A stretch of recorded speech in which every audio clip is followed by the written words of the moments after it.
The money pouch felt lighter than a man's conscience ought to be when Franklin Ward counted out the last of his savings onto the warped wooden table, knowing he was about to buy himself a wife like she was a head of cattle at market. The drought had turned his ranch outside San Andreas, California, into a graveyard of dust and dying dreams. 3 years of watching the sky refuse to weep, while his land cracked open like a broken promise, had brought Franklin to this desperate moment in the spring of 1883. He was 26 years old and owned nothing but debt, and a stubborn refusal to abandon the 300 acres his father had left him. The bank wanted their money by summer's end, or they would take everything. Franklin needed capital, and the only way to get it was through marriage to someone with means. Love was a luxury for men who could afford to eat regular.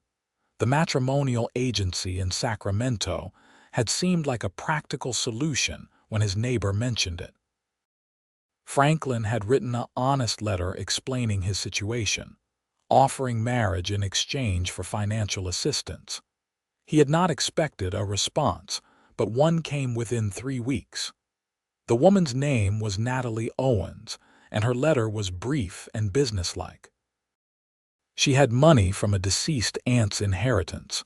She wrote in neat script, and she needed a fresh start away from Philadelphia, where scandal had made her life impossible. She would bring $5,000 to invest in the ranch, asking only for a home and respect in return. She did not mention love, which suited Franklin fine since he had none to offer. The arrangement was sealed through half a dozen exchanged letters over 2 months. Franklin learned almost nothing about her except that she was 23, unmarried, and eager to leave Pennsylvania behind. She asked practical questions about the ranch, the climate, and the nearest town. She never once asked what he looked like or whether he was kind. Franklin supposed desperation made people willing to overlook such details. Now here he stood on the platform of the San Andreas depot, watching the afternoon train pull in with a screech of brakes and a cloud of steam. His heart hammered against his ribs like it was trying to escape. He had worn his only good shirt and had shaved that morning, cutting himself twice in his nervousness. The late May sun beat down mercilessly, and sweat trickled down his spine beneath his vest. Passengers began disembarking. A businessman with a carpet bag, an older couple arguing about luggage. 3 cowboys who looked like they had been drinking since Sacramento. Franklin searched each face, wondering if he would even recognize her. They had exchanged no photographs, another economy neither could afford. Then he saw her. She stood on the bottom step of the passenger car, one gloved hand gripping the rail, and Franklin's breath caught in his chest. Natalie Owens was beautiful in a way that made his throat tight. Dark auburn hair was pinned beneath a modest blue traveling hat, and her face had the kind of fine features that belonged in a painting rather than the dust of California. But it was her eyes that struck him most. Even from a distance, he could see they were the color of storm clouds, gray and turbulent and holding secrets that weighed heavy.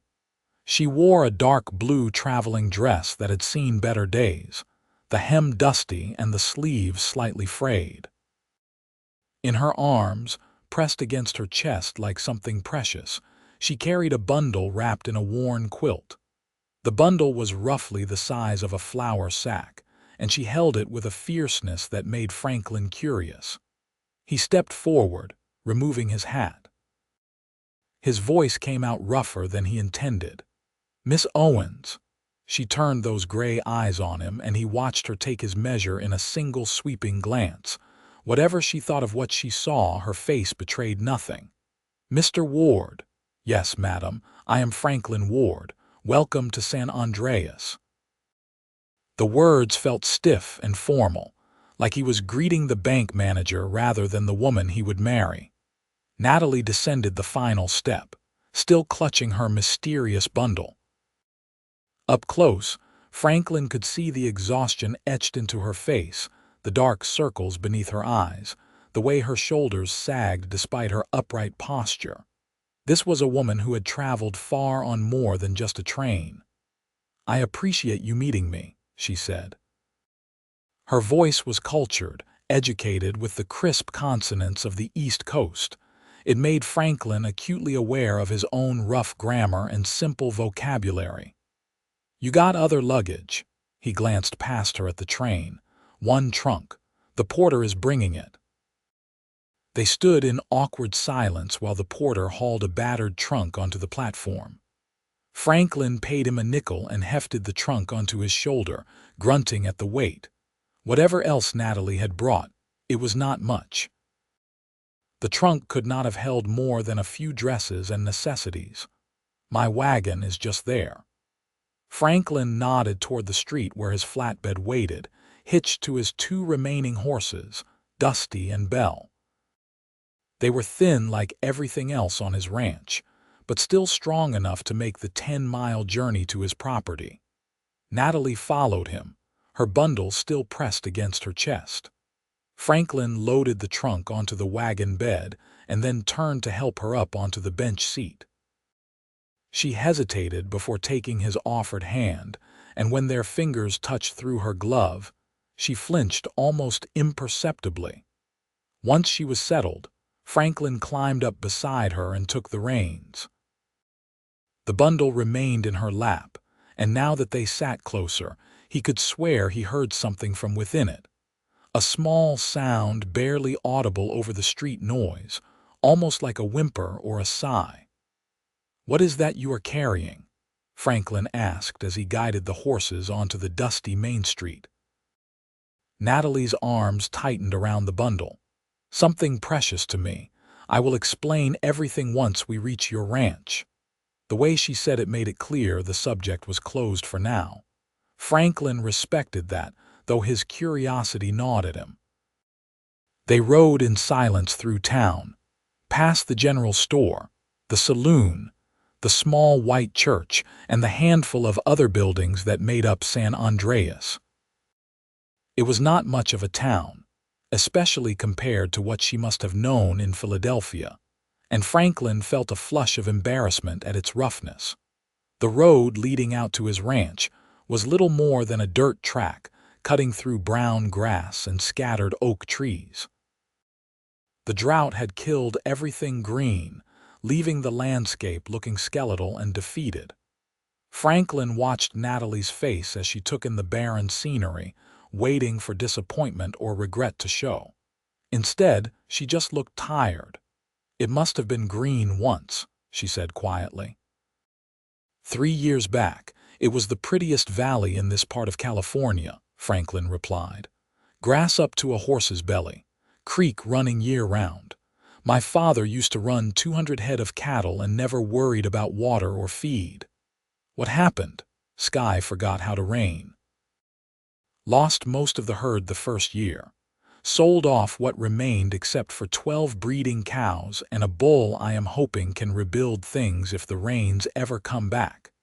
Got a dozen chickens, 1 pig and my horses. That is the sum of it." Natalie was quiet for a long moment, then said, "The money I brought will help. It will keep the bank from taking the land. Give me enough to buy feed and maybe hire a hand for the season. If we get rain this winter, I can start rebuilding proper. If we do not—" Franklin let the sentence hang unfinished. "Then we try again the following year," Natalie finished for him, her voice firm. "I did not come this far to surrender easily."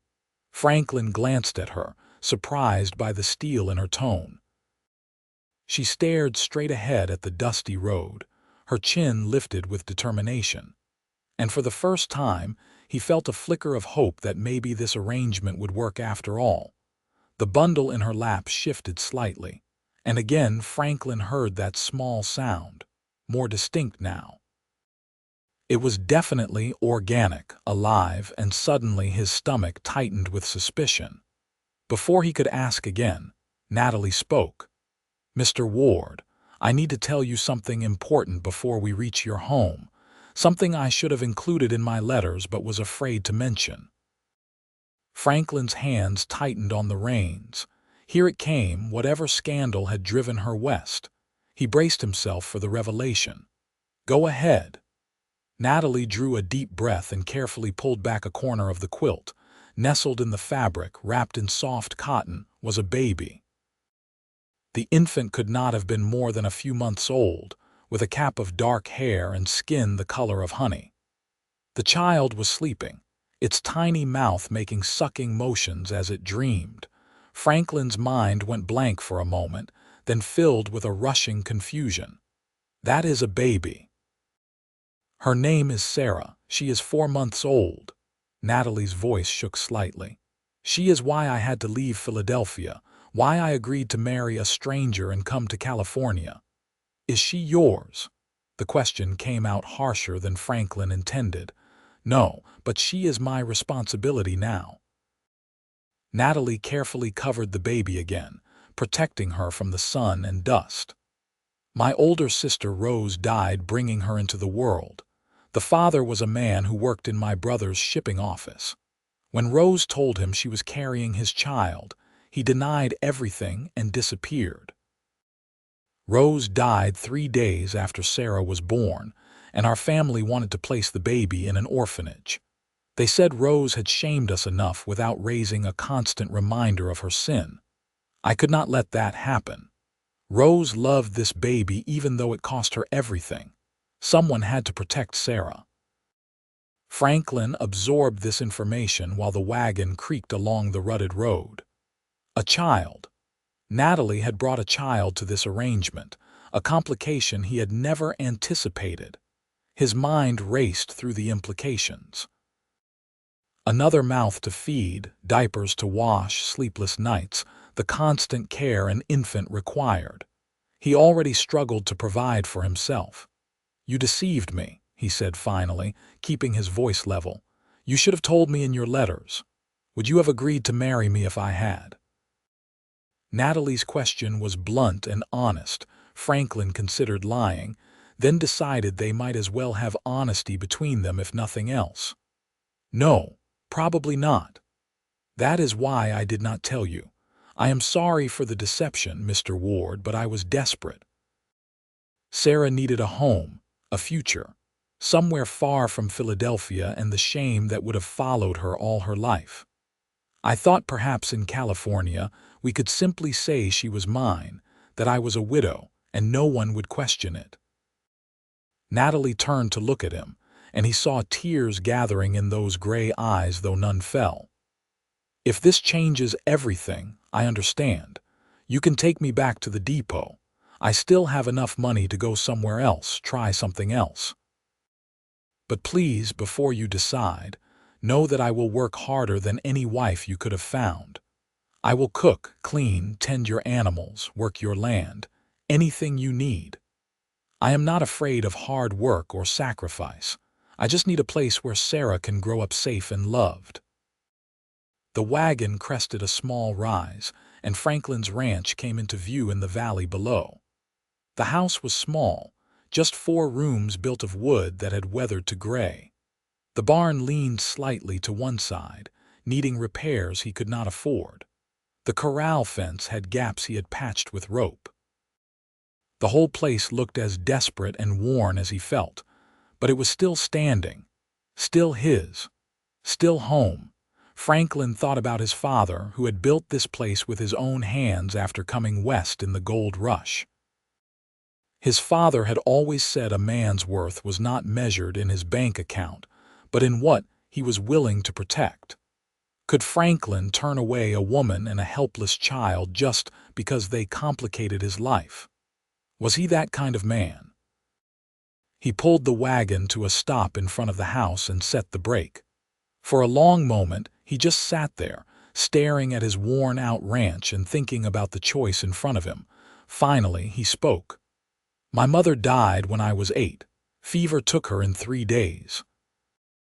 I know what it is like to need someone to stand up for you when the world gets hard. If your sister loved that baby enough to die bringing her into the world, and you loved your sister enough to sacrifice your whole life to protect her child, then I reckon that says something about your character." He turned to meet Natalie's eyes. "The money you brought will buy feed for the cattle and the baby both. We will manage. The arrangement stands if you are still willing." Relief washed over Natalie's face so completely that she looked 10 years younger. "Thank you, Mr. Ward. You will not regret this, I promise you. Call me Franklin. If we are going to be married, might as well use first names." He climbed down from the wagon and came around to help her down. She took his hand again, less hesitant this time, and descended with the baby still cradled carefully against her. "Then you should call me Natalie." Franklin nodded and retrieved her trunk from the wagon bed. He carried it into the house, Natalie following close behind. The interior was spare and masculine, with little furniture and less decoration. The main room served as kitchen and living area, with a wood stove, a rough-hewn table with 2 chairs, and a rocking chair his father had made. One bedroom opened off the main room, barely big enough for a bed and a chest of drawers. Franklin had built a small loft above, reached by a ladder where he sometimes slept on the hottest nights. "It is not much," Franklin said, setting the trunk down. Dust motes danced in the afternoon light streaming through the single window. "It is honest shelter, which is more than many have," Natalie replied. She looked around, her eyes taking in details. "It needs a woman's touch, but the bones are good." The baby began to fuss, small mewling sounds that quickly built toward a cry. Natalie immediately began swaying, patting Sarah's back through the quilt. "She is hungry. I need to prepare a bottle. Do you have milk?" "Got a cow that still gives. Not much, but enough for house use. I will fetch some." Franklin grabbed a pail and headed back outside, grateful for a moment to collect his thoughts. This day had taken a turn he had not anticipated. A wife was one thing, a practical arrangement between 2 desperate people. But a baby made everything more complicated, more real, more like an actual family. He found Rosie, his milk cow, in the small paddock behind the barn. She was old and bony, but she still produced a few cups of milk each day. Franklin set the pail down and began the familiar rhythms of milking, resting his forehead against Rosie's warm flank. The repetitive motion calmed him as he processed everything. When he returned to the house, Natalie had set up a small operation on the table. From her trunk, she had pulled a glass bottle with a rubber nipple, a tin of condensed milk, a small pot, and various other supplies. She had removed her hat and jacket, revealing a simple cotton shirtwaist beneath. Her sleeves were rolled up, and she worked with efficient movements born of practice. "I need to warm the milk and mix it with a bit of sugar water," she explained without looking up. "Could you light the stove?" Franklin stoked the embers in the wood stove and added a few pieces of kindling, then filled a pot with water from the bucket by the door. While the water heated, he watched Natalie work. She had laid Sarah on the table, the baby now fully visible. The child had huge dark eyes that stared around with vague infant curiosity. Her skin was several shades darker than Natalie's porcelain complexion, evidence of a father with different heritage.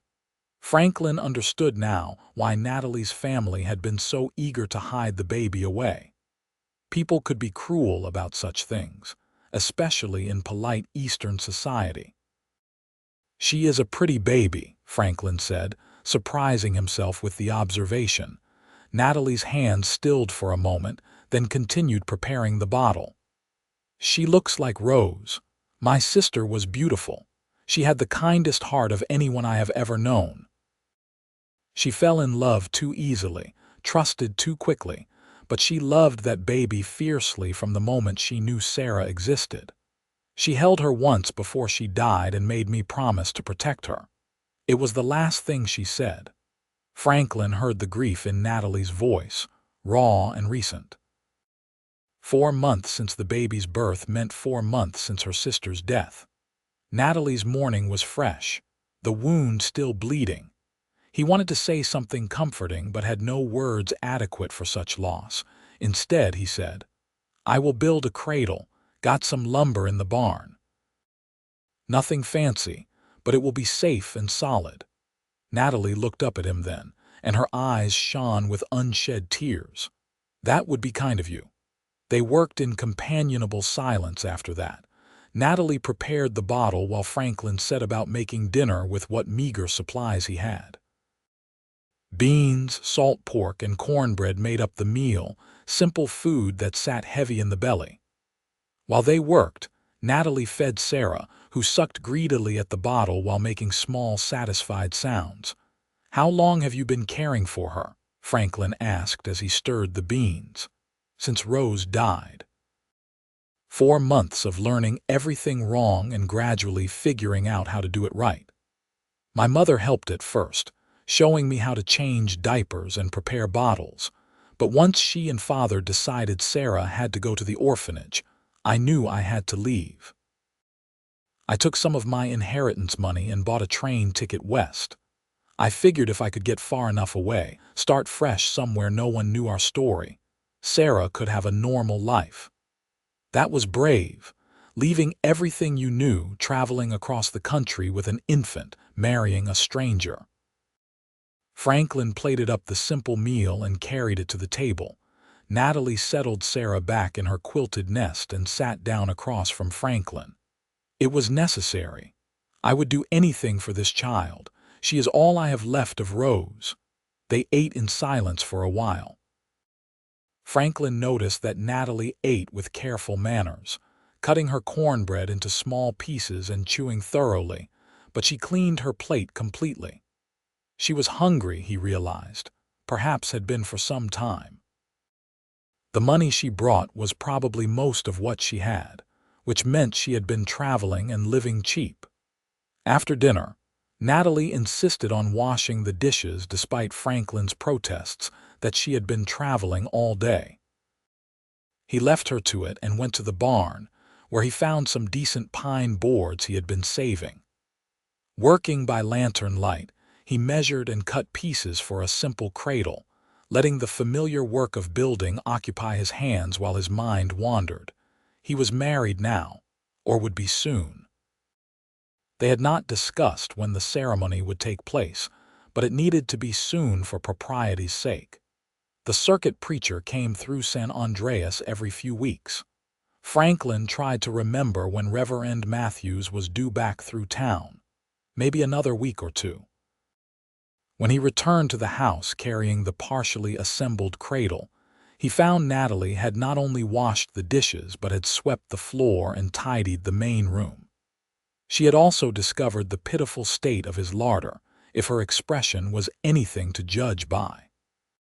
"Franklin, you have almost no food stores," she said, turning from the cupboard she had been examining. "How have you been eating?" he shrugged, embarrassed. "I got chickens for eggs, hunt rabbit and quail when I can. The beans and cornmeal stretch pretty far. You are half-starved." It was not a question. She looked at him more carefully, taking in his lean frame, the way his shirt hung loose on his shoulders. "We are going into town tomorrow with some of my money, and we are buying proper supplies. Flour, sugar, coffee, potatoes, salt, lard, and anything else we need to keep 3 people and a baby fed properly." Franklin wanted to argue that they should save the money, stretch it as far as possible, but the truth was she was right. He had been getting by on the bare minimum for so long that he had forgotten what adequate actually felt like. "All right, we will go to town tomorrow." Natalie nodded, satisfied. She glanced at the cradle pieces. "That was quick work. Just needs assembly. I will finish it tomorrow. Tonight, the baby can sleep in a dresser drawer lined with blankets. I have seen it done." They prepared for bed with the awkwardness of 2 strangers suddenly thrust into intimacy. Franklin insisted Natalie take the bedroom while he would sleep in the loft. She protested that he should keep his own bed. but he would not hear of it. Some old-fashioned part of him insisted a lady should have privacy, especially when they were not yet truly married. He climbed up to the loft, while Natalie settled into the bedroom with Sarah. Through the thin walls, he could hear the baby fussing, Natalie's soft voice soothing her, the creaks of the bed frame as Natalie presumably lay down. The sounds of other people in his home felt foreign after 3 years of living alone, but not entirely unwelcome. Franklin lay on the narrow loft bed, hands behind his head, and stared at the rough wood ceiling inches above his face. His life had changed dramatically in the span of a single day. This morning, he had been a desperate bachelor about to meet a mail-order bride. Tonight he was essentially a husband and a father, responsible for a woman and child who depended on him for survival. The weight of it should have felt crushing, but instead, Franklin felt something he had not experienced in years: purpose beyond mere survival. For the first time since the drought began, he had something to work toward that was not just keeping his own head above water. He had people counting on him, people he could not let down. It was terrifying and oddly exhilarating at the same time. Downstairs, Sarah's crying finally settled into silence. Franklin closed his eyes and let sleep take him, knowing tomorrow would bring more challenges, but feeling somehow more equal to facing them than he had in a long time. Morning came too early, announced by the chickens raising a ruckus outside and early sunlight streaming through the loft window. Franklin descended the ladder to find Natalie already awake and heating water on the stove. She wore a different dress, a simple gray cotton that had been mended in several places, and her hair was braided down her back.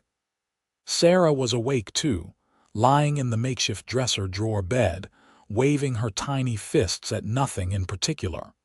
"Morning," Franklin said, his voice rough with sleep. "You are up early." "Baby does not care about sleeping in," Natalie replied, but there was no complaint in her tone. "I am heating water to wash her. Then I will make breakfast if you tell me what you have." "Eggs from the chickens. There is some bacon left and cornmeal for mush." Franklin headed outside to tend the animals and gather eggs. The morning was already warm, promising another scorching day. His boots kicked up dust with every step, and the brown grass crunched beneath his feet. Everything was tinder dry, waiting for a spark to turn it into an inferno. He fed the chickens, slopped the pig, and checked on the cattle in the far pasture. The 12 cows and 1 bull looked gaunt despite his efforts to keep them fed. He was going to have to buy hay and feed soon, which meant dipping into Natalie's money sooner than he had hoped. When he returned with a basket of eggs, Natalie had Sarah cleaned and changed, and the baby was feeding contentedly from a bottle. Natalie managed to cook breakfast one-handed while holding the infant, a feat of coordination Franklin found impressive. The bacon was crispy, the eggs fried just right, and she had somehow made the cornmeal mush actually taste good by adding a bit of molasses she had found in his cupboard. "You are a good cook," Franklin said around a mouthful of food. "My mother insisted all her daughters learn domestic skills, even though she also insisted we marry well and have servants to do the actual work." Natalie's tone was bitter. "Turns out the domestic skills have been more useful than the pursuit of a proper husband." "You would have married if things had been different?" Franklin asked. Natalie was quiet for a moment, settling Sarah back in her drawer bed before sitting down with her own plate. "I was courting someone before Rose died. Gerald Thompson, son of a shipyard owner. Nice enough man, boring as dishwater but respectable. He broke off the courtship the day after Rose's funeral, said his family could not be associated with our scandal. That was when I realized that everything in my life, every prospect and possibility, had been poisoned by something Rose could not help, and a man who refused to take responsibility. I stopped looking for rescue and decided to rescue myself and Sarah instead. His loss, Franklin said simply. Natalie looked surprised, then pleased. That is kind of you to say. After breakfast, they hitched up the wagon for the trip to town. Franklin loaded a few pieces of furniture he had made over the years, simple chairs and a small table, thinking he might be able to sell or trade them at the general store for extra supplies. Natalie bundled Sarah against the sun and climbed up beside him on the bench seat. The ride to San Andreas took over an hour. They talked sporadically, learning small details about each other. Franklin told her about growing up on the ranch, about his father's death 2 years ago from a heart that just gave out one morning, about the slow creep of desperation as the drought continued. Natalie talked about Philadelphia, about the narrow streets and the society rules, about her siblings, 2 brothers and 2 sisters, with Rose the second youngest. She spoke about her frustration with a world that punished women for the sins of men while the men walked away unscathed. The father of Sarah could have acknowledged her, could have married Rose, could have done the honorable thing, Natalie said, anger tightening her voice. Instead, he ran, and Rose paid the price with her life, and Sarah would have paid the price by growing up in an orphanage unloved and unwanted. It is unjust. It is, Franklin agreed. He had no arguments to offer, no defense for that kind of cowardice. But Sarah has you now. That counts for something. It counts for everything, Natalie said fiercely. She will know she is loved. She will know someone chose her, fought for her, wanted her. That is what I can give her. San Andreas was busier than it had been the day before. Saturday brought folks from the surrounding ranches into town for supplies and socializing. Franklin pulled the wagon up in front of Miller's General Store and helped Natalie down. Several people cast curious glances their way, no doubt wondering about the woman and baby with Franklin Ward. Inside the store, Henry Miller stood behind the counter, weighing out sugar for a customer. He was a round man in his 50s with shrewd eyes and a thick mustache. When he saw Franklin, his eyebrows rose in surprise. Franklin Ward, as I live and breathe. Heard you were getting married, but seeing is believing. Who is this lovely lady? This is Miss Natalie Owens from Philadelphia, Franklin said, the formal introduction feeling strange on his tongue. Soon to be Mrs. Ward once Reverend Matthews comes through town. Natalie, this is Henry Miller. He owns the store. Pleasure to meet you, madam, Henry said, tipping his head respectfully. His eyes went to Sarah, curiosity plain on his face, but he was too polite to ask directly. Pleased to meet you, Mr. Miller, Natalie replied with perfect Eastern grace. We need to purchase quite a bit today. Do you extend credit, or is it cash only? Cash is always preferred, but I extend credit to reliable folks. Franklin's always been good for his word. Cash today, Natalie said firmly. She produced a small purse from inside her dress and set it on the counter. We need flour, sugar, coffee, salt, lard, potatoes, dried beans, rice, and whatever vegetables you have available. Also, fabric for diapers, thread, needles, and lamp oil. Henry's eyes widened at the extensive order, then at the money Natalie counted out onto the counter. It was more cash than Franklin had seen in months, maybe years. They spent the next hour gathering supplies, with Henry and his wife Martha helping to package everything. Martha cooed over Sarah, who had woken and was staring around the store with wide eyes. What a beautiful baby, Martha said. How old? 4 months, Natalie replied smoothly. She is my late sister's child. I am raising her now. Martha made sympathetic noises and did not press for details, though Franklin saw the curiosity in her eyes. In a town this small, the story would spread quickly. Better to get ahead of it with a version of the truth that would satisfy without revealing too much. While Natalie and Martha talked, Franklin approached Henry at the counter. "I got some furniture in the wagon. Might you be interested in trade or purchase?" Henry stepped outside to look, Franklin following. The older man examined the chairs and table, running his hands over the joints, checking the workmanship. "You do good work, Franklin. These are solid pieces. I can give you store credit, say $20 worth." It was a fair offer, maybe even generous. Franklin nodded. "I will take it." "You know, I might could use some more furniture," Henry said carefully. "Folks are always looking for chairs and tables. If you made more, I would buy them regular, give you something steady." Franklin considered this. It would mean long hours in the barn, working by lamplight, but it would also mean income that did not depend on the weather or the cattle. "I will think on it." They loaded the supplies into the wagon, boxes and sacks filling the bed. Natalie had bought enough to keep them fed for several weeks, plus extra stores for baking and preserving. The weight of it all made the wagon settle on its springs, and Franklin felt a strange mix of gratitude and guilt. This was her money they were spending, her inheritance that was keeping them afloat. As if reading his thoughts, Natalie said, "This is an investment in our future, both of us. All three of us, I should say. Still, I appreciate it. Once I get some furniture built and start earning again, I will pay you back. We are going to be married, Franklin. There is no paying back between husband and wife. There is just making the partnership work."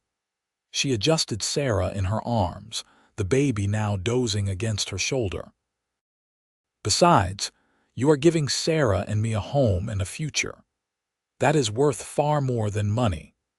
They made one more stop before leaving town, at the small house behind the church where Reverend Matthews lived when he was in San Andreas. The preacher was a tall, thin man in his 40s with kind eyes and a gentle manner. Franklin explained the situation, leaving out the details about Sarah's parentage, and asked if the Reverend could perform a wedding ceremony soon. "I am leaving tomorrow for my circuit and will not be back for 3 weeks," Reverend Matthews said apologetically. "But when I return, I would be happy to marry you both. Will that timing work?" Franklin glanced at Natalie, who nodded. 3 weeks will be fine," Franklin said. They shook hands, and Franklin promised to have everything ready when the Reverend returned. As they walked back to the wagon, Natalie said quietly, 3 weeks of living together unwed will cause talk. Let them talk. We know the truth, and we will be properly married soon enough. Anyone who wants to make an issue of it can answer to me." Natalie smiled, a real smile that lit up her whole face and made her look younger, less burdened. "You are a good man, Franklin Ward. I think I am very fortunate." Franklin felt heat creep up his neck at the praise. "Just trying to do right is all." The ride back to the ranch was pleasant, the wagon loaded with supplies, the afternoon sun warm but not unbearable. They talked more easily now, the awkwardness of strangers fading into something almost comfortable. Franklin found himself studying Natalie when she was not looking, noticing little details.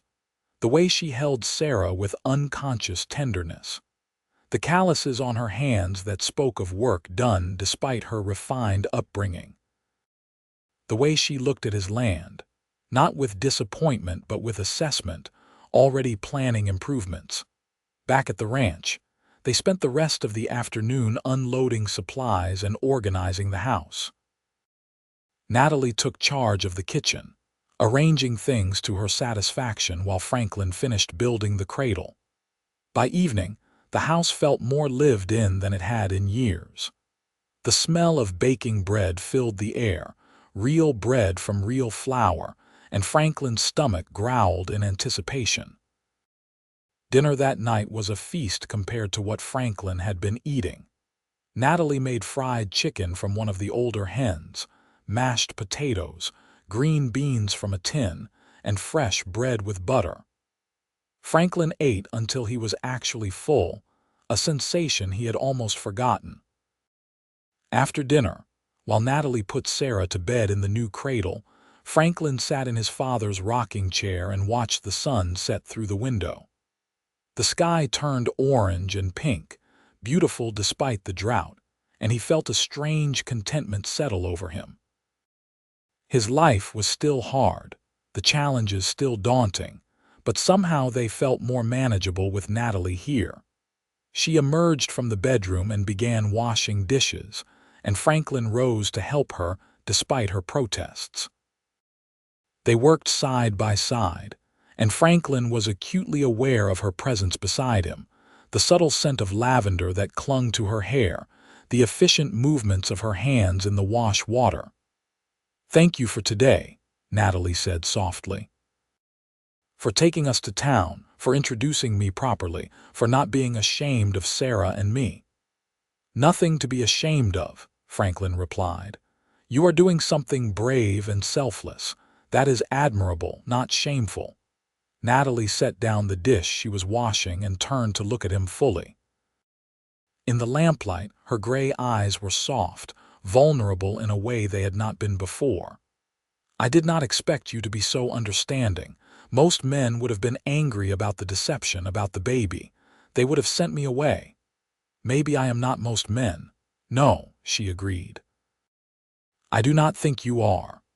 The moment stretched between them, charged with something Franklin could not quite name. Then Sarah started fussing in the bedroom, and the spell broke.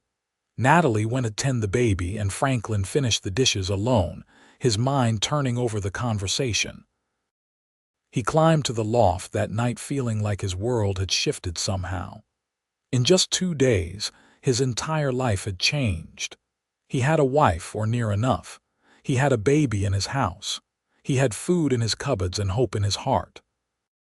It was strange and new and more than a little frightening, but it was also good. The next 3 weeks fell into a routine that felt almost natural.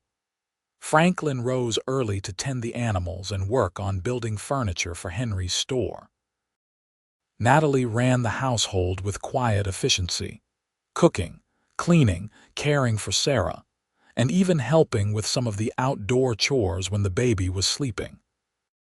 She proved to be surprisingly capable with the chickens and the milk cow, and she had a knack for coaxing vegetables to grow in a small garden. She started behind the house, despite the dry conditions. They ate meals together, talking about plans for the ranch, about Franklin's childhood, about Natalie's memories of her sister. Sarah grew more alert and responsive, smiling now when she saw familiar faces. Franklin found himself playing with the baby in the evenings, making silly faces to provoke those toothless grins, and discovering that infant laughter was possibly the most delightful sound in the world. Natalie was careful to maintain propriety despite their living arrangements. She kept to the bedroom at night, and Franklin stayed in the loft. They did not touch beyond the occasional accidental brush of hands, but Franklin became increasingly aware of her presence, the way she moved through his space, the sound of her humming while she worked, the sight of her hair loose down her back in the mornings before she braided it. He was developing feelings for her, Franklin realized one evening while watching her rock Sarah to sleep. Real feelings that went beyond gratitude and respect. He found himself thinking about her at odd moments during the day, wondering what she was doing, looking forward to their evening conversations. He noticed when she wore a different dress, when she smiled, when something pleased or worried her. It was dangerous territory. Their arrangement was supposed to be practical, a business partnership with legal vows. Feelings complicated things, made them messy and vulnerable, but Franklin could not seem to help it. Natalie was easy to admire, easy to like, and growing easier to love with each passing day. He wondered if she felt anything similar, but her demeanor gave little away. She was kind to him, certainly, and seemed comfortable in his presence, but whether that comfort extended to affection he could not tell. She had been hurt before by that Gerald fellow and by her family's rejection. Maybe she had no interest in opening her heart again. On a Tuesday afternoon in early June, 2.5 weeks after Natalie's arrival, Franklin was in the barn building a chair when he heard the sound of an approaching horse. He set down his tools and stepped outside to find a stranger dismounting near the house. The man was well dressed in a dark suit despite the heat, with oiled hair and a thin mustache. He looked distinctly out of place against the rough backdrop of the ranch. Franklin approached cautiously. "Can I help you?" The man turned, his eyes scanning the ranch with obvious disdain before settling on Franklin. "I am looking for a Miss Natalie Owens. I was told in town she might be here." Every protective instinct Franklin possessed went on alert. "Who is asking?" "My name is Gerald Thompson from Philadelphia. I am a friend of Miss Owens and her family." The man's tone suggested he was doing Franklin a favor by explaining himself.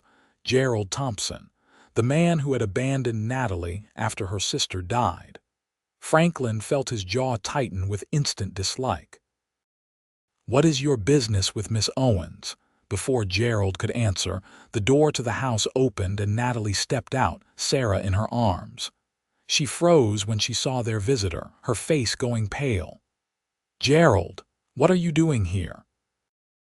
Gerald's expression softened into what he probably thought was a charming smile. "Natalie, my dear, I have come all this way to bring you home. Your family is terribly worried about you." "I sent them a letter explaining everything," Natalie said, her voice tight. "I am not coming back." "Now, do not be hasty. I know there were hard feelings before, but circumstances have changed." Gerald took a step toward her, and Franklin moved to intercept, placing himself between the man and Natalie. "I think you should explain yourself quick, or be on your way," Franklin said, his tone leaving no room for argument. Gerald looked annoyed at the interruption, but continued addressing Natalie as if Franklin had not spoken. "Your father has had a change of heart about the baby. He is willing to allow her to be raised by a suitable family, one that will keep the arrangement quiet, and he has agreed that we can resume our courtship. We can still have the future we planned, Natalie." Natalie's arms tightened around Sarah. "You mean my father will hide Sarah away somewhere so she does not embarrass the family, and I should be grateful that you are still willing to marry me despite the scandal. Is that what you are saying?" "I am saying you do not have to live like this." Gerald gestured at the ranch with clear disdain. "Poverty, isolation, married to some dirt farmer, raising your sister's illegitimate child.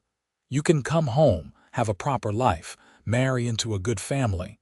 The baby will be provided for somewhere appropriate." Franklin felt rage building in his chest, hot and fierce. He took a step toward Gerald, his fists clenching. "I think you need to leave now." Gerald finally looked at Franklin directly, his expression condescending. "This does not concern you, whoever you are," Franklin warned. "I am the dirt farmer Natalie is going to marry in 5 days when the preacher comes back through. So yes, this does concern me." Understanding dawned on Gerald's face, followed by something like pity. "Natalie, you cannot be serious. You are going to throw away everything, your whole life, to play house with a poor rancher in the middle of nowhere." "Yes," Natalie said simply. She moved to stand beside Franklin, her voice gaining strength. "Because Franklin offered me and Sarah a home when my own family cast us out. Because he did not run away when things got difficult. Because he is a good man who values honor and loyalty, which is more than I can say for you, Gerald. You broke off our courtship the day after my sister's funeral. You said your family could not be associated with scandal. Do you remember that?" Gerald had the grace to look uncomfortable. "I was wrong. I acted hastily. I regret that now." "You regret that now because my father sent you to fetch me back like a lost horse," Natalie said sharply. Tell me the truth. What did he offer you to come here? A better position in his company? A partnership? What did it take to buy back your interest? Gerald's silence was answer enough. Natalie laughed, but there was no humor in it. That is what I thought. You can go back to Philadelphia and tell my father I am exactly where I want to be. Tell him Sarah is loved and safe and will never be hidden away like something shameful. Tell him I choose this life, this place, and this man over anything he could offer me. Franklin felt his heart swell at her words, even as he tried not to read too much into them. She was defending their arrangement, the life they were building, but that did not necessarily mean she had feelings for him personally. Gerald looked between them, frustration clear on his face. You are making a terrible mistake, Natalie. When the money runs out and you are struggling to survive, do not expect any help from your family. I do not, Natalie replied coldly. Now please leave. You have a long journey back to Philadelphia. Gerald opened his mouth as if to argue further, then seemed to think better of it. He mounted his horse with stiff dignity. I hope you do not regret this decision. Without waiting for a response, he turned his horse and rode away, leaving a cloud of dust in his wake. Franklin and Natalie stood watching until Gerald disappeared from view. Then Natalie seemed to deflate, her shoulders sagging with exhaustion. I am sorry you had to witness that. No need to apologize. That man is a fool. Franklin reached out tentatively and placed a hand on her shoulder, a small gesture of comfort. You told him off proper. Natalie turned to look at him, and Franklin was struck by the emotion in her eyes. Fear, relief, determination, and something else he could not quite identify. Did you mean what you said about us marrying in 5 days? Reverend Matthews is due back Saturday. If you are still willing, I am. I am willing. More than willing. Natalie shifted Sarah to one arm and reached out with her free hand to take Franklin's.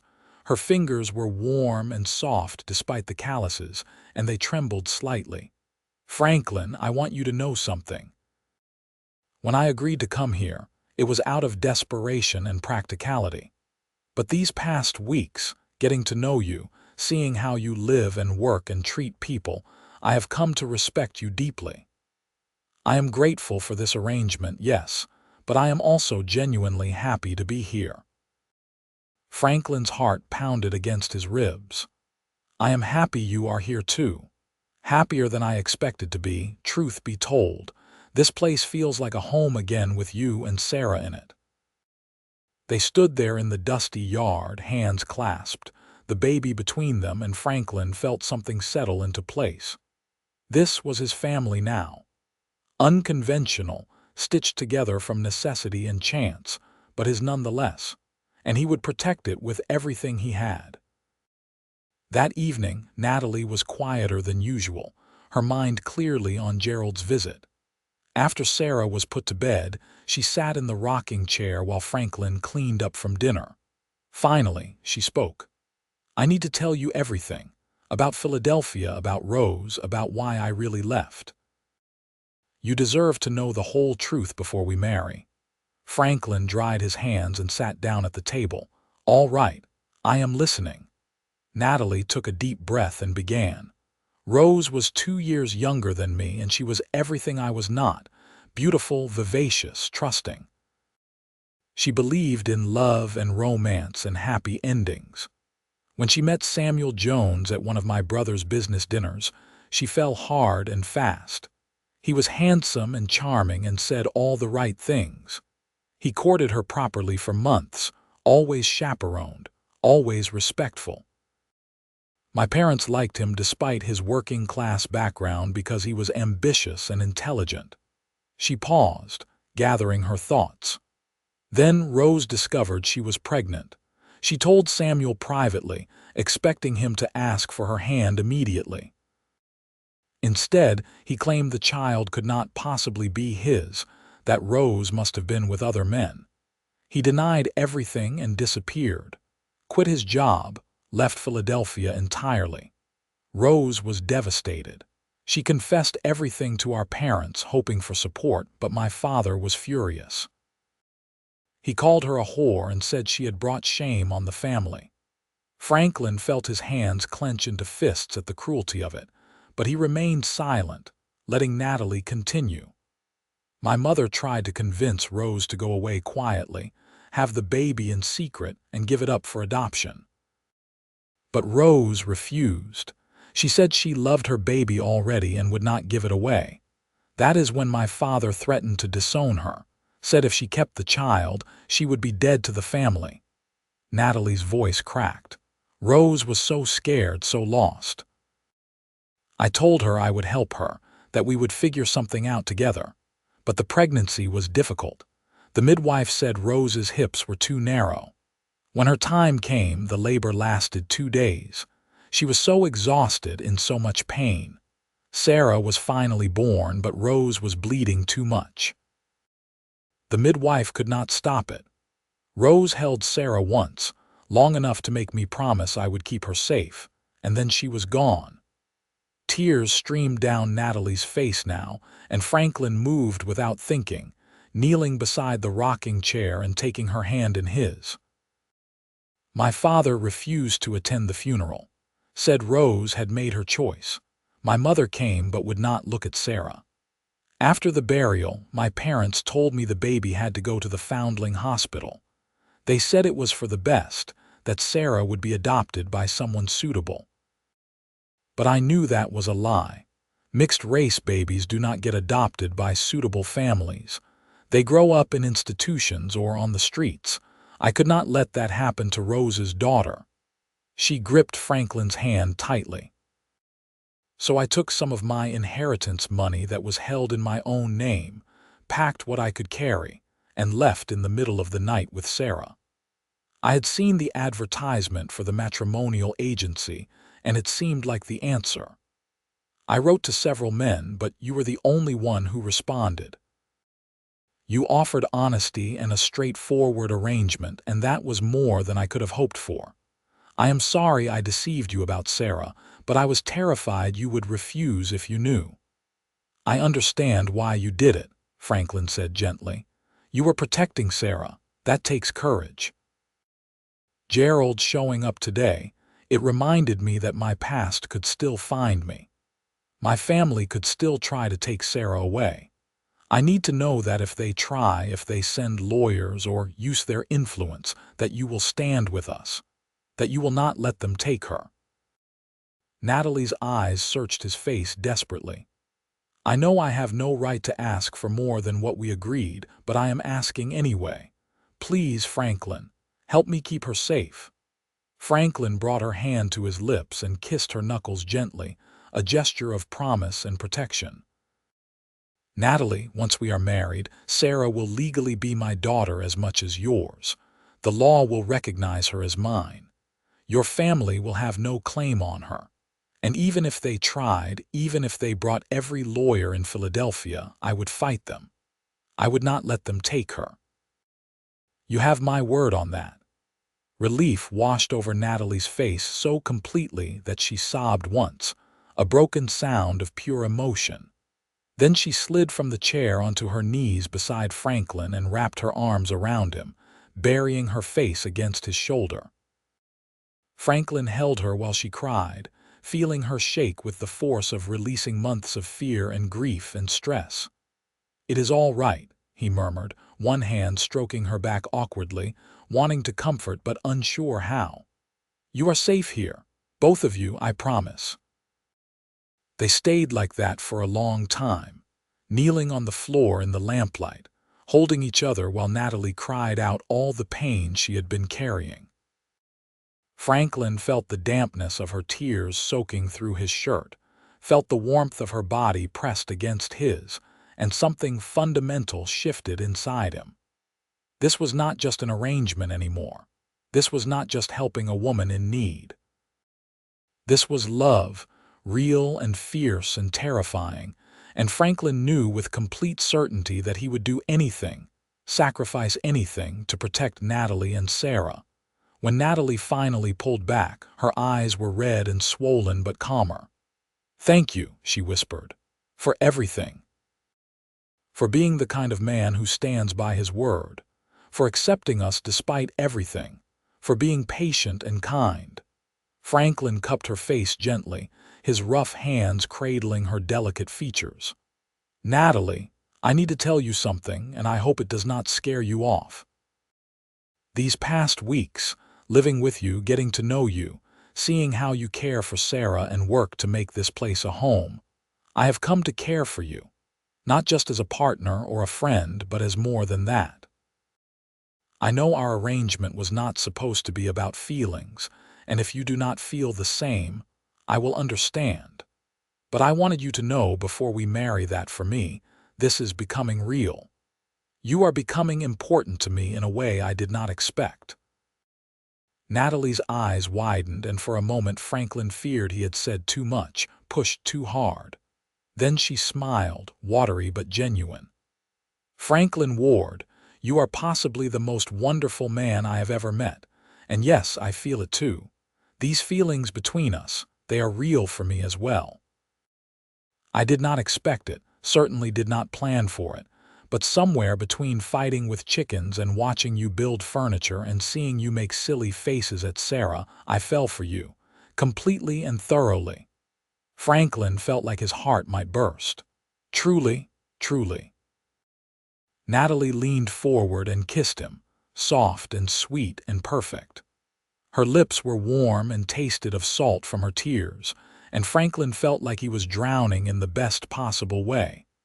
He kissed her back carefully, reverently, pouring all his feelings into that single point of contact. When they finally parted, both were breathing hard, and Natalie was blushing prettily. "We should probably be more proper, at least until we are actually married," she said, but she was smiling. "Probably," Franklin agreed, though he made no move to release her. 5 more days." 5 more days," Natalie echoed. Then she laughed, light and happy, and the sound filled the small house with joy. They rose from the floor, helping each other up, and finished the evening routine together. Franklin climbed to the loft that night with his heart full to bursting. In 5 days, he would marry Natalie properly. In 5 days, this makeshift family would become official. In 5 days, he would begin the rest of his life with a woman he loved and a child he would raise as his own. He could hardly wait. The next 5 days passed in a blur of preparation.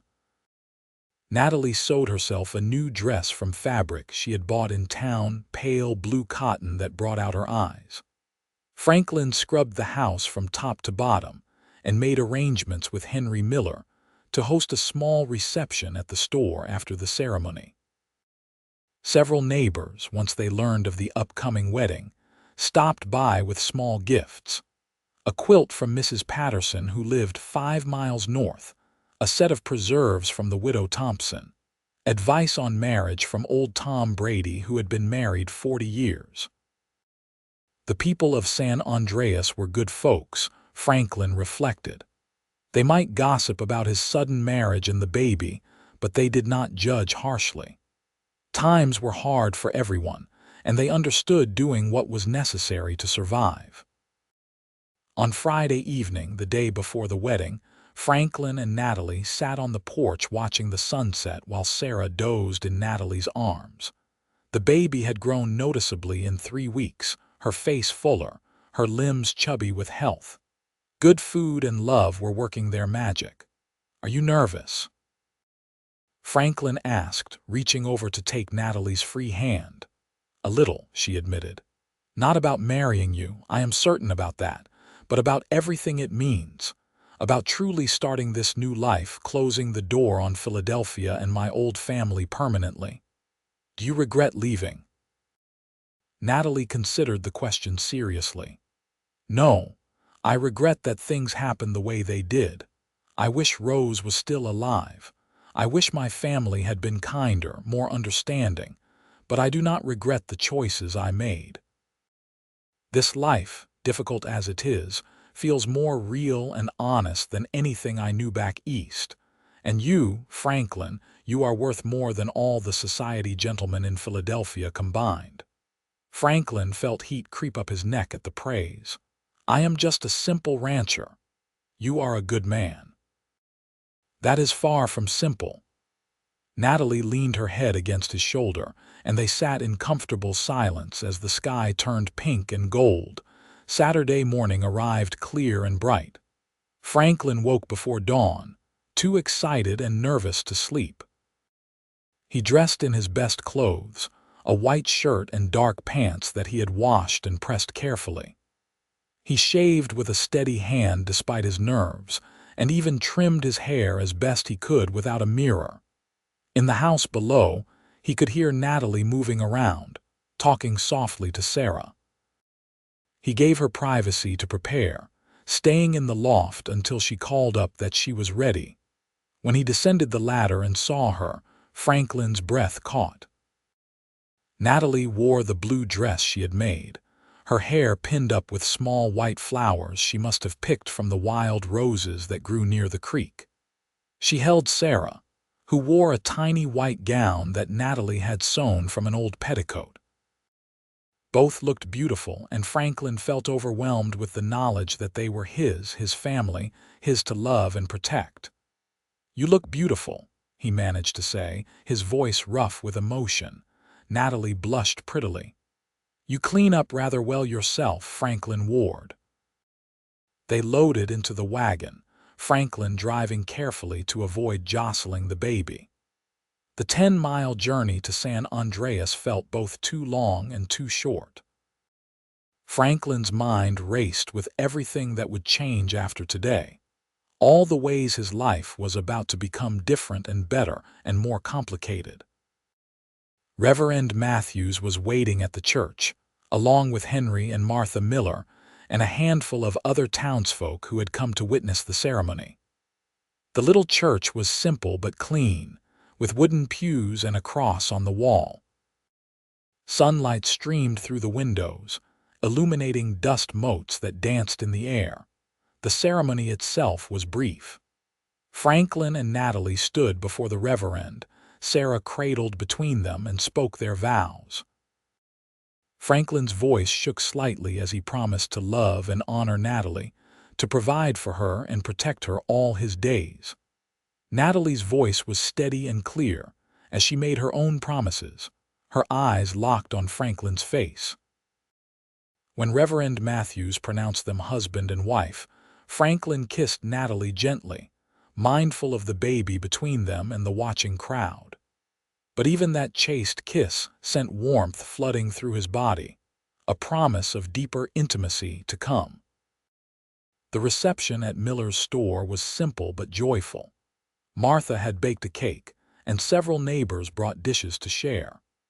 Franklin found himself shaking hands and accepting congratulations, while Natalie was surrounded by women asking about the baby and offering advice. Sarah was passed from arm to arm, cooed over and fussed over, and she took it all with good-natured baby patience. As the sun began to set, Franklin and Natalie loaded back into the wagon for the journey home. They were both tired but happy, and Sarah had fallen asleep in her bundle despite all the excitement. "Mrs. Ward," Franklin said, testing out the name. Natalie smiled. "I like the sound of that. Me too." Franklin reached over and took her hand, lacing their fingers together. They rode in comfortable silence for a while, the wagon creaking along the familiar road. Then Franklin said, "There is something I need to tell you, about tonight." Natalie looked at him curiously. "I know it is our wedding night, and there are expectations about such things. But I want you to know there is no pressure. We can take this as slow as you need. I am not going to demand anything from you just because we have signed papers and said vows. You have been through so much, and you are still healing from losing Rose and caring for Sarah. I can wait until you are ready, however long that takes." Natalie was quiet for a long moment, and Franklin worried he had said the wrong thing. Then she squeezed his hand. "Franklin Ward, you continue to surprise me in the best ways. Thank you for being patient and understanding. The truth is, I would like to be a proper wife to you in all ways. I care for you, and I trust you. But I am also nervous because I have never been with a man before, and I do not really know what to expect beyond what married women whisper about. Franklin felt his face heat. This was not a conversation he had ever expected to have, and he was not entirely sure how to navigate it. We will figure it out together, and we will go slow. I promise to be gentle and careful with you. I know you will be. That is why I am not afraid. Natalie smiled at him, and the trust in her eyes made Franklin determined to be worthy of it. By the time they reached the ranch, full darkness had fallen. The house looked welcoming in the moonlight, with the lamp burning in the window that Franklin had left lit that morning. He helped Natalie down from the wagon, his hands lingering on her waist, and they stood close for a moment in the yard. "Welcome home, Mrs. Ward," Franklin said softly. "It feels like home with you here," Natalie replied. They went inside together, and Franklin tended to unhitching the horses while Natalie put Sarah to bed. When he came back in, Natalie had changed into a simple cotton nightgown and wrapper, her hair loose down her back.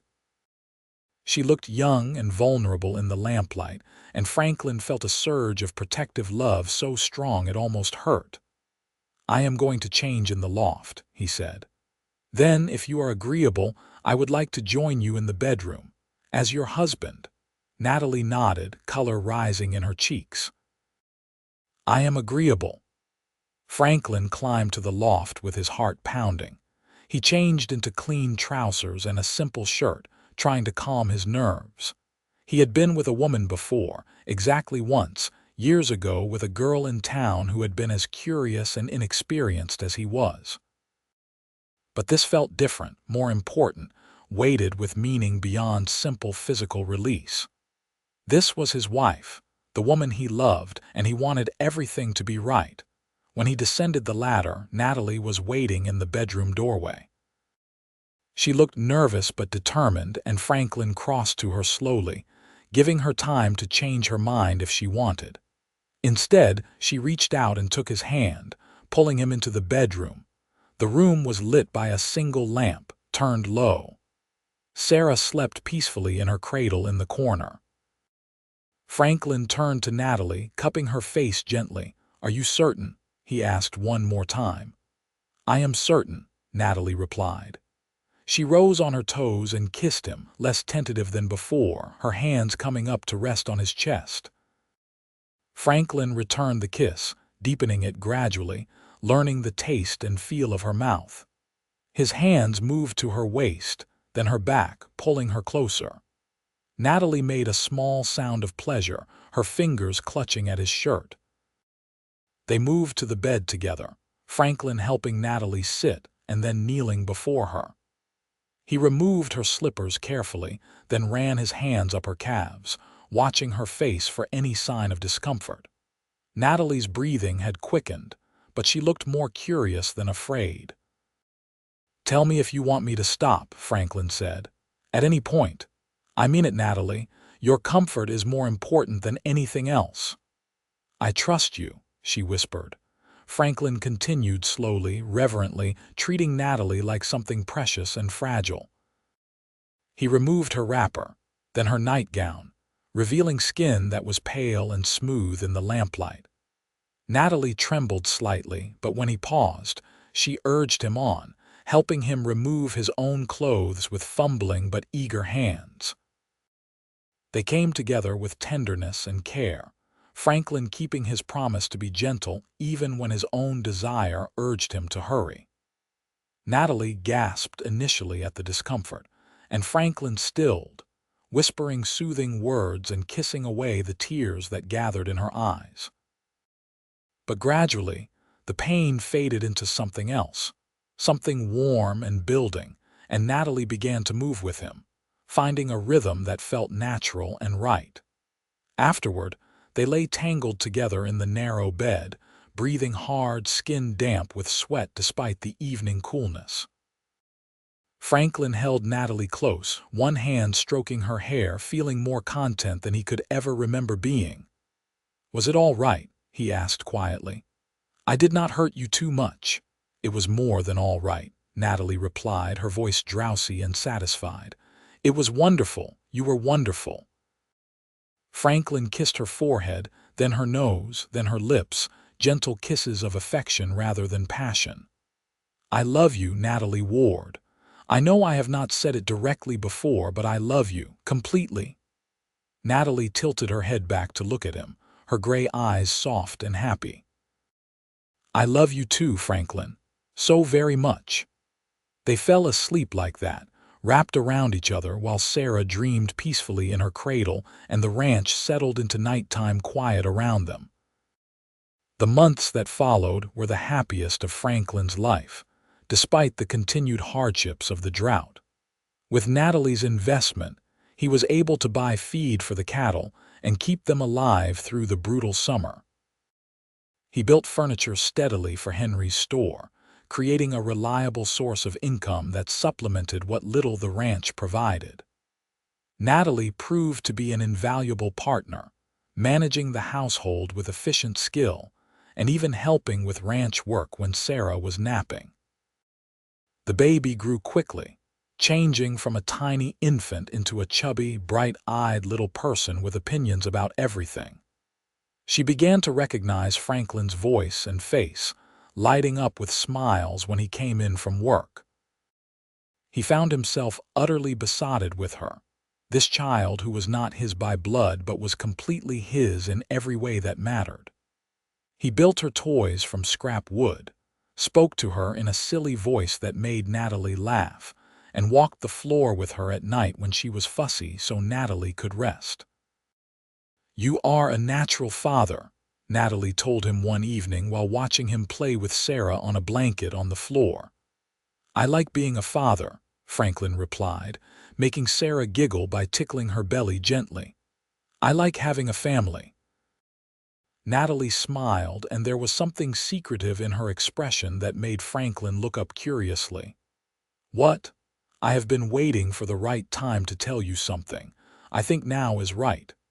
Natalie knelt beside him on the blanket, taking his hand. "Franklin, I am pregnant. We are going to have another baby."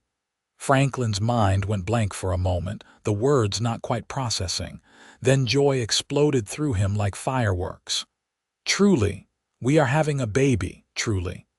I have suspected for a few weeks, but I wanted to be certain before I told you. I am about 2 months along, I think. The baby should come in the spring." Franklin pulled Natalie into his arms, holding her tight while being careful of her middle. A baby. His baby, made from his love for Natalie and hers for him. Sarah, sensing the excitement, babbled happily and waved her arms. "This is the best news," Franklin said, his voice choked with emotion. "The absolute best news." They told Sarah first, even though she was too young to understand because it felt right to include her. "You are going to be a big sister," Natalie told the baby, who responded by trying to eat her own toes. They laughed at the response, giddy with happiness and hope for the future. That winter, the rains finally came. Not just a little rain, but weeks of steady precipitation that soaked into the parched earth and filled the creeks and brought the land back to life. The brown grass turned green almost overnight, and wildflowers bloomed in impossible profusion, as if the land was celebrating its resurrection with color and beauty. Franklin's cattle, thin and ragged from years of drought, began to fill out on the fresh grass. The dozen head he had kept alive through sheer stubbornness, and Natalie's money started calving in the spring, adding to the herd.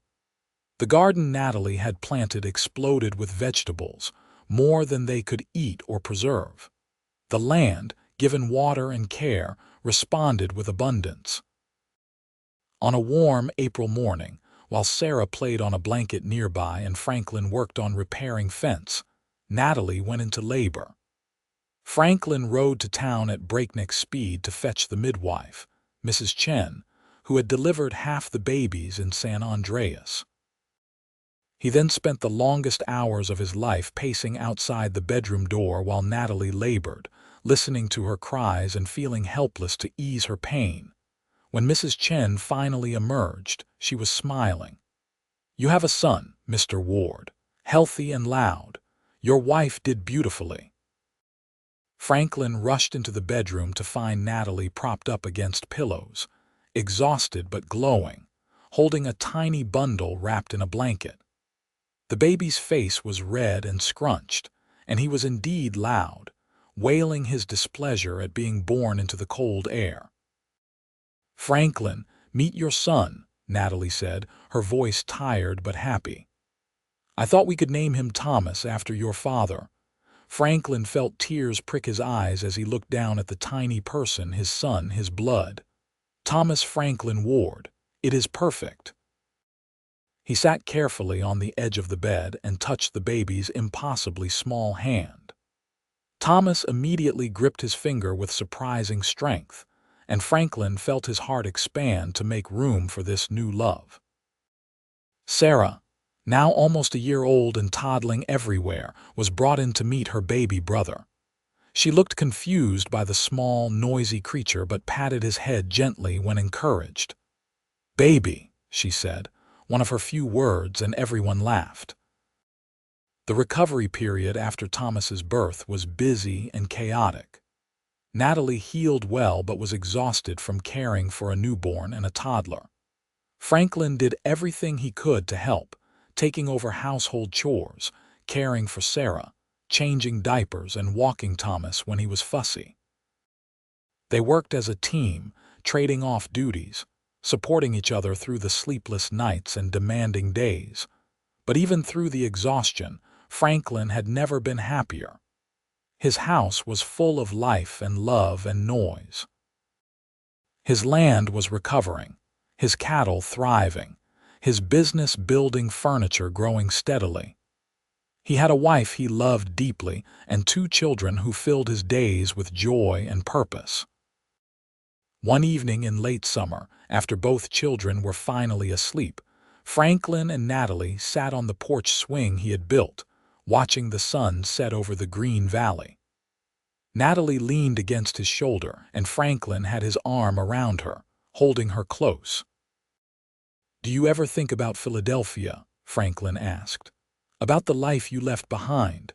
Natalie was quiet for a moment, considering. "Sometimes I think about Rose.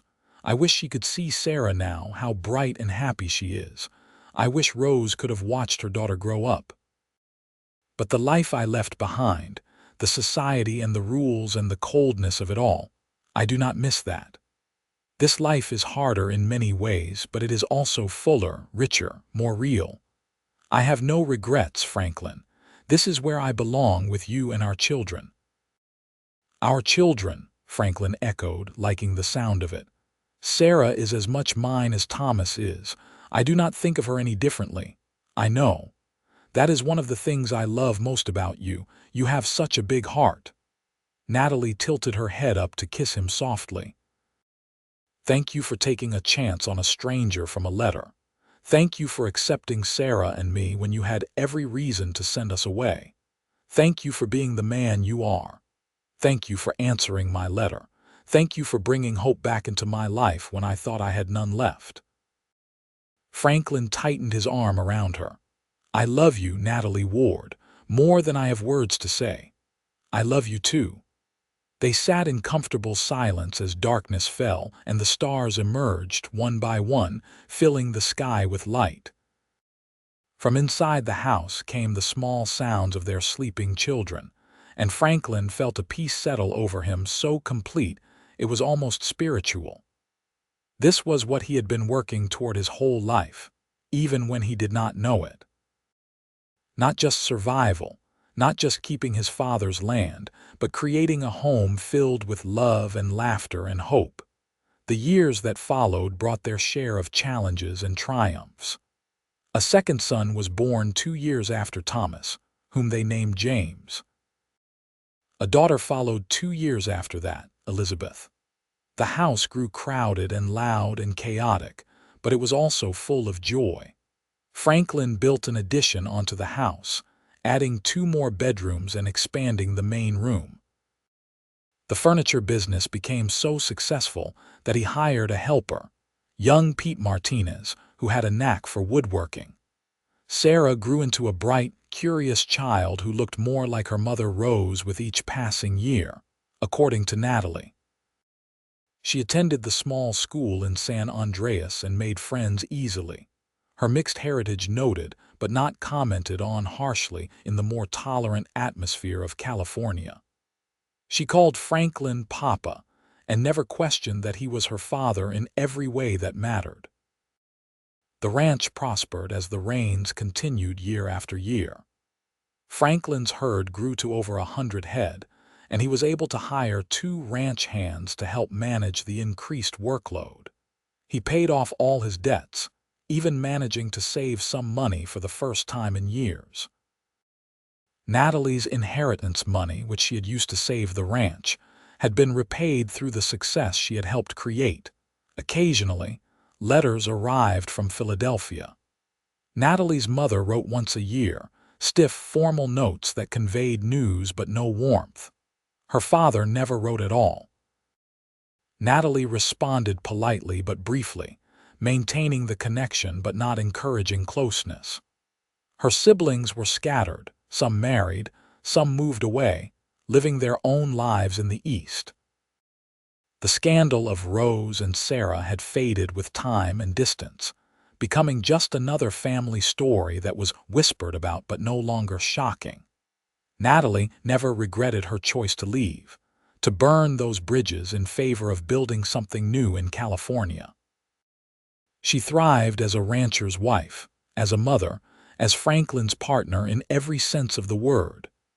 She was tougher than she looked, capable of helping birth a calf or bargaining hard with suppliers in town. She managed the household finances with skill, turning Franklin's rough bookkeeping into organized records that helped them plan and grow. On their 10th wedding anniversary, Franklin surprised Natalie with a gift he had been planning for months. He had traded furniture and labor to have a photographer come out from Sacramento, and he gathered the whole family for a formal portrait. Sarah was 11 by then, tall and graceful with her mother's features and her father's smile. Thomas was 9, serious and studious like Franklin had been as a child. James was 7, wild and energetic and always getting into mischief. Elizabeth was 5, the baby of the family, with Natalie's gray eyes and Franklin's stubborn chin. They stood together in front of the house Franklin's father had built and Franklin had saved and expanded, the land green and thriving behind them. The photographer arranged them carefully, Franklin and Natalie in the center with the children around them, and captured the moment in silver and light. When the photograph arrived weeks later, carefully packaged and protected, Franklin hung it on the wall of the main room where everyone could see it. He stood looking at it for a long time, taking in the faces of his family, the evidence of everything he and Natalie had built together. "What are you thinking?" Natalie asked, coming to stand beside him and taking his hand. "I'm thinking about the day you arrived on the train from Philadelphia, how scared and desperate we both were, how uncertain the future looked. How I had no idea that answering that matrimonial advertisement would change my entire life. For the better, I hope." Franklin turned to look at her, this woman who had taken a chance on a poor rancher with nothing to offer but hard work and honesty.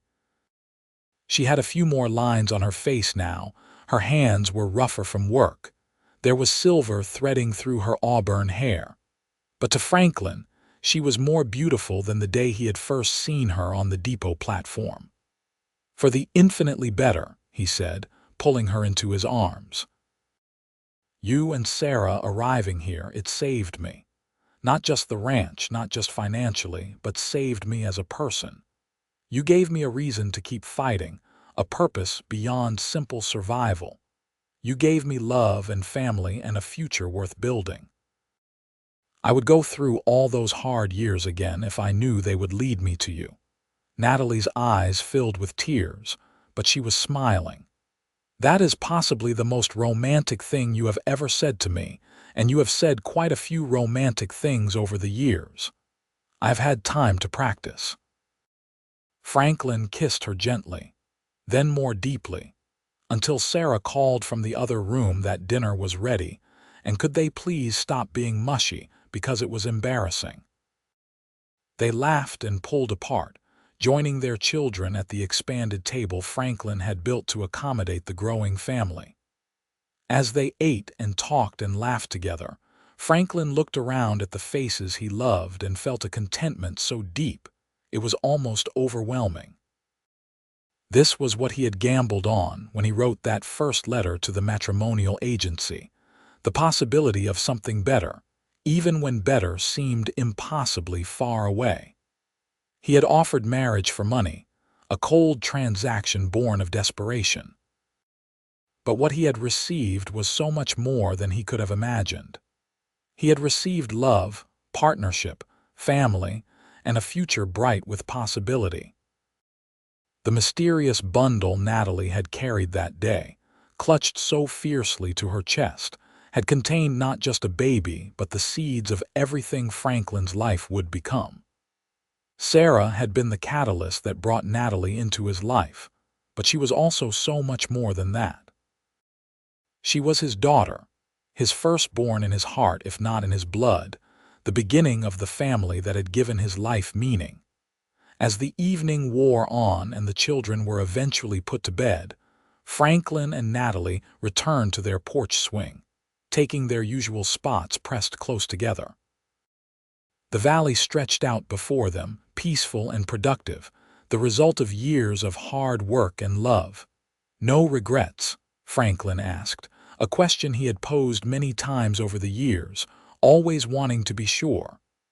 "Not a single one," Natalie replied without hesitation. "This life, this family, it is everything I never knew I wanted, everything I needed. I feel the same way." Franklin kissed the top of her head, breathing in the familiar lavender scent of her hair. "Here is to many more years together, Mrs. Ward." "To many more years," Natalie agreed. They sat together as night fell completely, surrounded by the life they had built, the family they had created, and the love that had grown from the most unlikely beginnings. The ranch that had once been dying was now thriving. The man who had once been desperate was now content. The woman who had once been cast out was now cherished. And the baby who had once been unwanted was now loved beyond measure, along with the siblings who had joined her. It was not the life either Franklin or Natalie had planned or expected, but it was the life they had chosen, fought for, and built together. And it was good. It was more than good. It was everything. Years continued to pass, bringing the usual mixture of joys and sorrows that make up a life. The children grew, each developing their own personality and dreams. Sarah, as the oldest, took on responsibility naturally, helping her mother with the younger children and showing an aptitude for numbers that served the ranch well. She eventually married a young doctor who came to San Andreas, giving Franklin and Natalie their first grandchildren, and staying close to the ranch that had given her a home.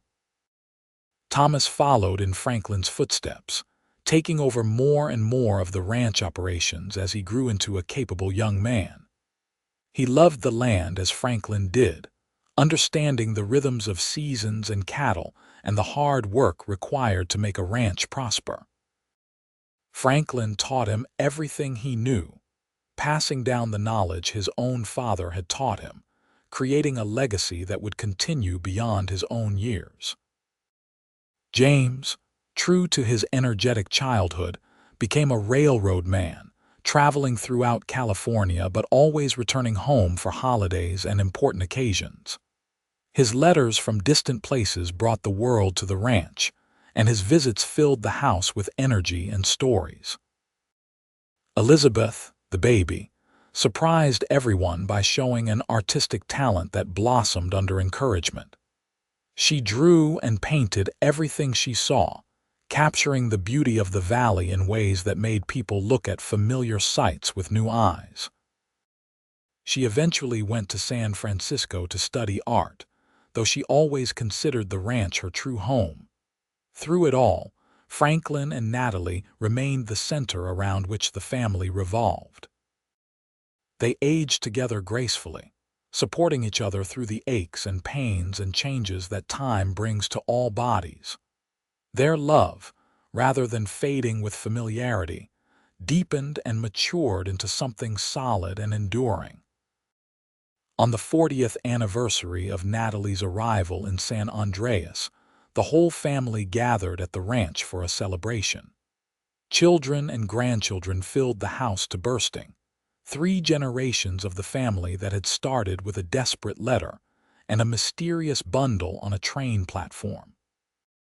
The table Franklin had built so long ago was expanded with additional boards to accommodate everyone, and Natalie cooked the same simple meal she had prepared on her first night at the ranch: fried chicken, mashed potatoes, beans, and fresh bread.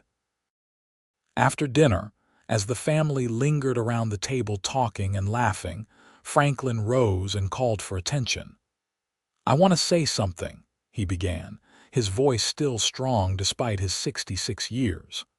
40 years ago, I was a desperate man who made a desperate gamble. I wrote to a matrimonial agency offering marriage in exchange for money because I was about to lose everything.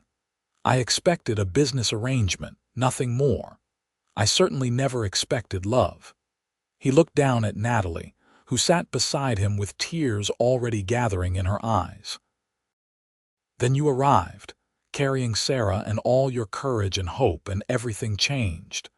You saved my ranch, yes, but more importantly, you saved me.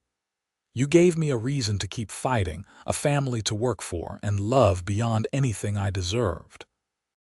These 40 years with you have been the greatest blessing of my life." Franklin turned to address the whole table. "And all of you, my children and grandchildren, you are the legacy of that desperate gamble and the love that grew from it. You are proof that sometimes the best things in life come from the hardest moments, that hope and courage can change everything. That family is not just about blood, but about choosing to love and protect each other no matter what." The table was quiet, everyone listening intently. Franklin continued, "I am an old man now, and I do not know how many years I have left. But I know that when my time comes, I will die a happy man, grateful for every day I was given with this family, with this woman who took a chance on a poor rancher and gave him everything." There was not a dry eye at the table by the time Franklin sat back down. Natalie took his hand, squeezing tightly, her face wet with tears but smiling. "You old fool," she whispered affectionately, "trying to make everyone cry." "Just speaking truth," Franklin replied, kissing her temple gently. The evening continued with stories and laughter, the family sharing memories and creating new ones.